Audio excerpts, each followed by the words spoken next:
Draymond and Golden State taking on his former teammate, KD. Put them boots on. They come into work, baby. That's work clothes. That's work clothes. They tied to the top. Ankle support. Fourth quarter thriller. Rockets lead by 1. Reed Shepard, though, drills a three-point shot. Building that Shoot confidence. lights out. Building that confidence. Late in the Might fourth, need him back in Warriors the trail starting by lineup. 2. Melton sinks the pull-up 3. Warriors take the lead by 1. My boy right there. Under a minute to go. Rockets down 2. Sengun working in the paint gets the bucket to go. Game tied. To the left. 0.3 on the clock. Rockets Hail Mary. Oh. Now that almost. That was a little bit higher. Better pass. He might would have dunked that. I know what. He would have dunked on Uncle Al. To overtime we go. Rockets down 4 and KD buries the 3. Nothing you can do about that. Nothing. Rockets within 1 now. Later in overtime, Warriors hang on. John, your guy Melton misses the first, but Santos also off the Melton mark. stayed in the play. And he had a Banks game, it man. in. He had a really good game. And that's one of those things where if you're Thompson, and I know as great as he is, but you see that ball tipping around in there, you got to get in there and just tip it out. You can't stand around, no spectating on that. You got to gain rebound, tip that out. Anybody but them.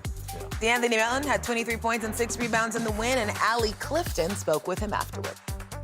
48 minutes, not long enough. Overtime, no problem. Yet again, undermanned as a team. How were you guys able to come into the Toyota Center and steal a win?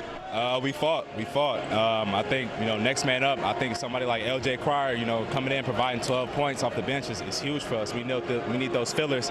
And every guy went out there and fight, man. They just played their balls out, and I loved it. You guys, you included, on both ends of the floor. I know it's been a big journey for you to get to this point. What is a performance like tonight for yourself? What is that a result of? Hard work, dedication. I mean, these guys, they put me through the ringer to get to this place now. It was a lot of long hours. It was a lot of, just work that I put in to get here, and I'm just so happy for it. And I'm steadily trying to get better, too. D'Anthony, appreciate the time. Congrats on the win. Man, thank you. Really fun game there that kept us on our toes. But, UD, what does this win mean for the Warriors? And what does this loss mean for the Rockets? Huge confidence builder for the Warriors. Obviously, you're still hanging around that play-in situation, so to get a win against a good team like this, it builds confidence. You talk about these young guys, and when Steve Kerr is preaching to these young guys about playing the right way, competing for 48 minutes, and they're still losing games, it can be discouraging. Now you come in, you play the right way, you get into an overtime game against a good team, and you get a win. That builds confidence. On the other side, this is a terrible win for Houston. A terrible loss for Houston. You definitely do not want to lose this game at home. No Steph. No Gary Payton Jr., just all these different pieces out. This is a game where you should go in for 4 quarters, play your style of play, and by the last 4 or 5 minutes of the game, you should be up 12, 14 points, finishing it out cruising. Look, every win they get without Steph Curry should count for 2. It honestly should.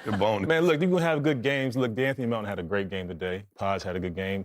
Al Horford, the old man played well today too. But they still need that guy, man. They need that guy to be consistently seen as one of those top teams and continue to get up in the standings because we're getting in the thick of the season. They need them back. So every win they get, like I said, should count for 2. It doesn't, but this was a big win for them. Huge. Yeah, every game matters right now. But as we think about the Rockets, they are now 1-6 in overtime games. We had a lot of conversation about them not always performing well in the clutch. What can the fix be for them down the stretch? I think everybody tired of hearing me, or probably everybody else said, the fix is a point guard. Like, they need somebody to get them set. Like, it'd be tough. Like, Reed Shepard is grown. He's making shots. He's making plays. But if you watch him a lot of times, KD has to handle the ball. He wants to be the guy at this point in his career, get to his free throw line in the mid-post and be able to get to his bread and butter. But a lot of times you see Sengun catch the ball at the three-point line. He's backing down. He need to give the ball up, get to his good spots. Yeah. But most important, they got to do better defensively. They supposed to have all these athletic wings that can switch out and guard. And you look at it, they gave up open 3 after open 3, backdoor cut, layups, and that's how this game slipped away. Outside of KD missing 2 clutch free throws, the game slipped away because they couldn't get good shots offensively, and defensively they was bad switching. I think the biggest problem with that is KD's used to having the ball in the clutch. Mm-hmm. Like, we all know that. Sengun, like you said, backing down and taking 12 dribbles, like you said, UD, it takes the time off the clock. I don't think he's used to having that ball in those clutch and being able to make plays as well as scoring. So, like, we've seen him out there, when he's just being able to beat him, score real quick, that's better for the team. I think they need somebody else other than KD to be able to hold the ball. Reed was not in the starting lineup tonight. Do you all like seeing Reed as a starter? Might be reading my mind. That is exactly where I'm going with it. I love to have Reed Shepard in that starting lineup.